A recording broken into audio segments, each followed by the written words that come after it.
Bom, uma das características mais importantes até agora do que a gente viu, né, dentro do sistema circulatório, dentro do sistema respiratório, ou até do próximo sistema, que seria o sistema digestório, todas essas características, então ele tem como fator uma associação com o sistema circulatório, tá? O fato é que o sistema imune ele participa tanto do sistema circulatório quanto do sistema linfático. E ele é dado através de estruturas que permitem a produção, né? Permitem a produção de substâncias, principalmente de substâncias que são chamadas substâncias de resposta imune, né? Então, quando a gente pensa na estrutura do sistema de defesa, ele é anexo, ele participa junto ao sistema circulatório. O sistema linfático, que é o sistema que está associado ao sistema de defesa, ele é formado pelos órgãos linfóides, tá? Então, esses órgãos linfóides são o timo, baço, os gânglios linfáticos, né? E os vasos linfáticos. Essas substâncias, elas estão associadas a um tecido mieloide. O que é esse tecido mieloide? Tecido mieloide é a medula óssea. A medula óssea, ela tem por característica produzir o sangue. Só que esse tecido hematopoético, que é o tecido que produz efetivamente células do sangue, ele tem duas variações morfológicas. Essa primeira variação morfológica a gente chama de células mieloides, que vão produzir plaquetas, vão produzir hemácias, vão produzir células variantes, né, como neutrófilos, eosinófilos e basófilos, e um outro grupamento sofre uma outra variação que vai produzir os dois tipos de células mais importantes que nós temos, que são os linfócitos T e os linfócitos B.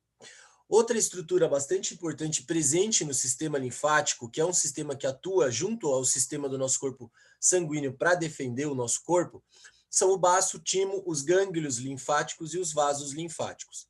Um detalhe importante, existem algumas células do nosso corpo que são capazes de atravessar as paredes dos vasos, tanto linfáticos quanto sanguíneos, e invadir os tecidos.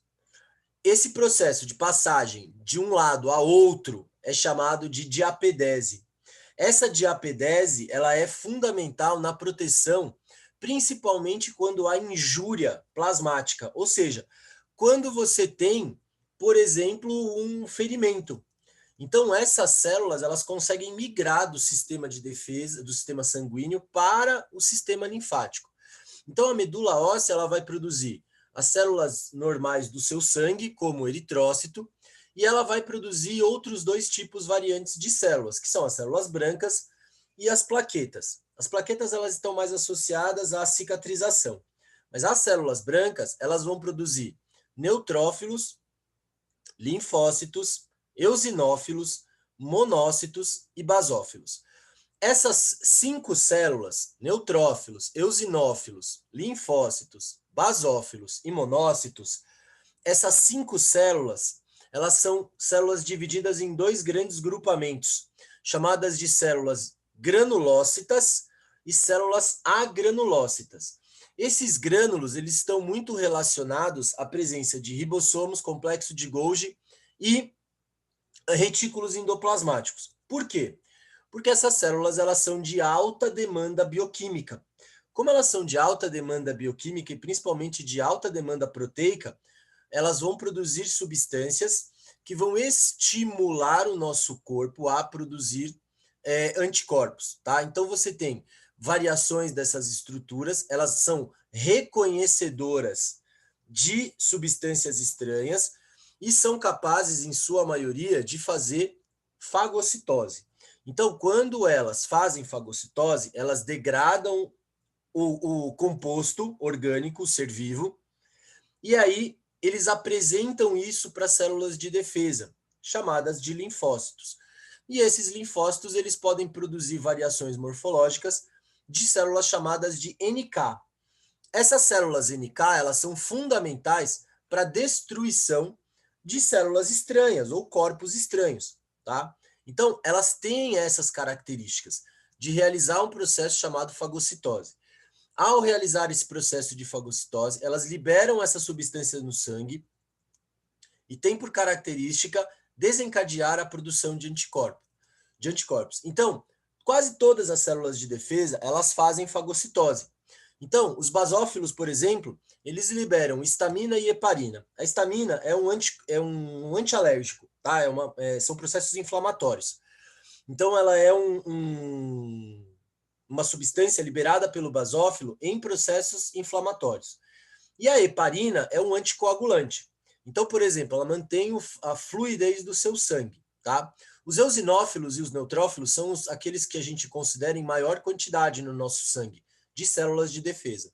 Então, ele produz histamina em infecções, que é um dos fatores determinantes para entender se a gente está ou não com alguma infecção. Os neutrófilos, eles realizam fagocitose e degradam micro-organismos, são muito importantes.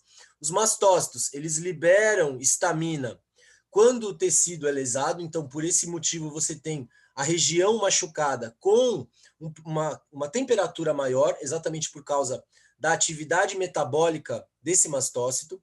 Os monócitos, esses sim são fundamentais, porque quando você tem uma injúria, um machucado, o seu corpo ele libera uma série de substâncias químicas que estão associadas às plaquetas, que são chamadas de fibrinogênios e protrombinas.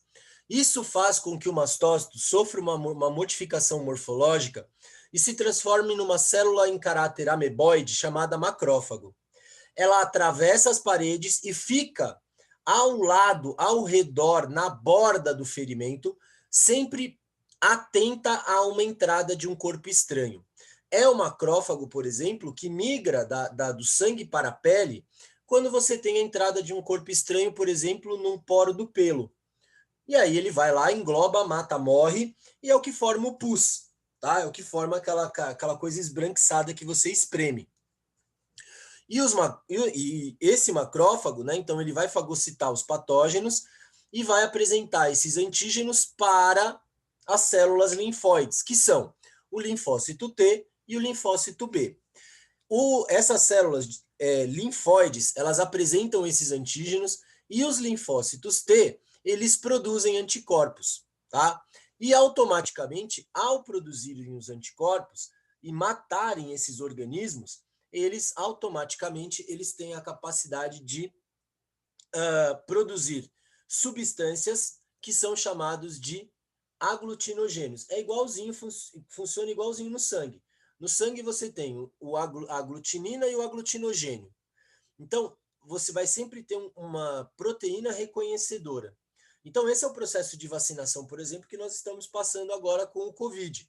Então, você tem a apresentação de um antígeno e a resposta, que seria a produção de anticorpos, como ontem foi divulgado para 2 vacinas, a produção em mais de 90% dos testados, dos pacientes, mais de 90% produziram anticorpos. Então, significa que essa vacina ela tem eficiência e eficácia, tá? Então, essa é uma característica bastante importante dentro da formação da resposta inflamatória, tá? Então, quando você tem um machucado, automaticamente você tem um aumento do batimento cardíaco. Isso faz com que haja vasodilatação endotelial. O que é vasodilatação endotelial? Existe uma camada que reveste o vaso sanguíneo chamada de endotélio. Essa camada, ela acaba se expandindo, porque o fluxo de sangue aumenta. E é nessa hora que o monócito se transforma em macrófago para poder responder ao processo, tá? Então, quando você tem um ferimento, essa liberação de substâncias, ela faz com que o seu corpo responda de maneira extremamente eficiente. Então, essa invasão de substâncias, ela é fundamental. Qual é a grande sacada dentro dos processos inflamatórios? é a liberação de substâncias chamadas citocininas. As citocininas, elas são produzidas gerando resposta imune e reparação do tecido.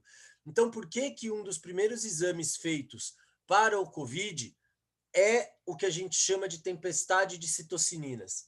Porque a citocinina é um indicativo de processo infeccioso. Se o número de citocininas for muito grande, significa que a infecção ela está extremamente espalhada pelo corpo do indivíduo, tá? Então, nós temos dois tipos de defesa. O que a gente chama de defesa física, que é aquela que acontece na pele, e a defesa chamada celular ou humoral, que é aquela que acontece no sangue. Então, quando você tem a ação sobre um organismo, o anticorpo, se ele já existe, ele é liberado pelos linfócitos, né, que vão desencadear a produção das chamadas células citotóxicas. E essas células citotóxicas, elas vão lá e destroem esse organismo. Então, nessa resposta imune, o antígeno é o elemento, né, reconhecidamente estranho ao nosso corpo. O organismo responde produzindo anticorpos, tá? A imunidade, ela é feita principalmente por linfócito T. Quando esse antígeno invade o organismo, os mastócitos, os monócitos, se transformam em macrófagos e eles vão lá reconhecer e fagocitar. Esses, né, são identificados por células chamadas células T. Essas células T, elas vão apresentar esse antígeno que foi trazido pelo macrófago. Com esse reconhecimento do antígeno, nós temos a produção das células killers, literalmente células assassinas. Então, essas células, chamadas de CD8, células T CD8, elas são ativadas para combater diretamente esse micro-organismo. A partir daí, o que, que acontece? Os linfócitos T, eles geram o que a gente chama de imunidade, por conta dessas células killer. E automaticamente as substâncias pertencentes àquele micro-organismo, elas ficam permanentemente na superfície das células linfáticas, ou seja, dos linfócitos B. E aí ele cria o que a gente chama de memória imunológica. Numa segunda invasão, automaticamente você já tem uma resposta muito mais eficiente. Por quê? Porque o seu corpo já conhece o antígeno. Isso é chamada, que a gente pode considerar como imunização ativa, que é feita naturalmente, que é feita com vacinação. A imunização passiva é o anticorpo pronto, é o antibiótico que você toma, tá? Então, essa é uma relação extremamente importante. Todas essas estão relacionadas a proteínas que a gente chama de IG, que são as imunoglobulinas. Nós temos vários tipos de imunoglobulinas, né? Nós temos imunoglobulinas que realizam todas as funções, né? Como o IgG. O IgM, ele é responsável pela quebra de micro-organismos. A imunoglobulina A, que é a IgA, ela é importante na imunidade local, por exemplo, num ferimento, né? O IgD é um receptor de antígeno, ou seja, a imunoglobulina é um anticorpo, tá? Que pode ser dividido em 5 classes. E o IgE, que está envolvido em reação alérgica. Então, quando a gente faz exame de sangue, todas essas proteínas, elas geram para a gente uma informação. E essa informação, ela mostra para mim, né, quando a gente faz o estudo de imunoglobulina, para ver qual é a condição infecciosa daquele determinado corpo, tá? Normalmente, quando você toma uma vacina, ela demora entre 28 a 45 dias para gerar o que a gente chama de resposta imune, tá? Nós temos a natural, que é quando você tem contato naturalmente com os micro-organismos, e a vacina ela é uma imunização artificial. Então, pode ser com partes desses organismos, partes eles atenuados, toxinas desses organismos, por exemplo, como a toxina botulínica, e fragmentos desse agente, como é o caso da hepatite. E aí o seu corpo responde produzindo os anticorpos. A imunização passiva, essa não. Essa ela vem através de anticorpos prontos, tá? Então, por exemplo, ocorre na amamentação, no primeiro leite, né, que é o colostro, que a mãe dá para o bebê, que já vem com anticorpos prontos, né? E aí o bebê começa a produzir os seus próprios anticorpos, vai caindo a taxa da mãe, vai subindo a taxa do bebê, ou quando você tem o que a gente chama de soro. Só um detalhe, o soro é o plasma sem o fibrinogênio. O fibrinogênio, ele é uma substância precursora. E esse fibrinogênio, ele está associado à produção, à ação de vitaminas, como é o caso da vitamina e o cálcio, que vai transformar ele em fibrina, que é uma enzima. Essa fibrina desencadeia a produção de uma substância chamada tromboplastina, ou protrombina, na verdade, que vai produzir a trombina. Trombina lembra para você o quê? Trombo. Então, é um coagulante, tá? Então, quando você toma a vacina, você está tomando o plasma. Quando você toma o soro, é sem a presença dessa substância chamada fibrinogênio.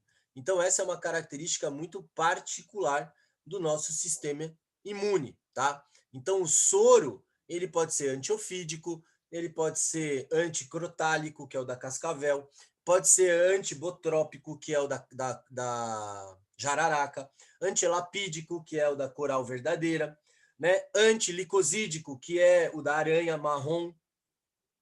Então, para cada tipo de veneno, por exemplo, eu tenho um soro específico. Esse soro é injetado, o veneno é injetado no cavalo, uma pequena quantidade é injetada no cavalo, há a produção de anticorpos, né? E aí esses anticorpos eles são separados, retira-se o fibrinogênio e aí estimula-se esses anticorpos na forma sintética, estimula-se esses anticorpos a se multiplicarem. E aí você produziu o soro. Então, o soro é o anticorpo pronto. A vacina é o antígeno, é aquele que vai me dar a resposta. Certinho? Tranquilo? Suave, né? Eu adoro essa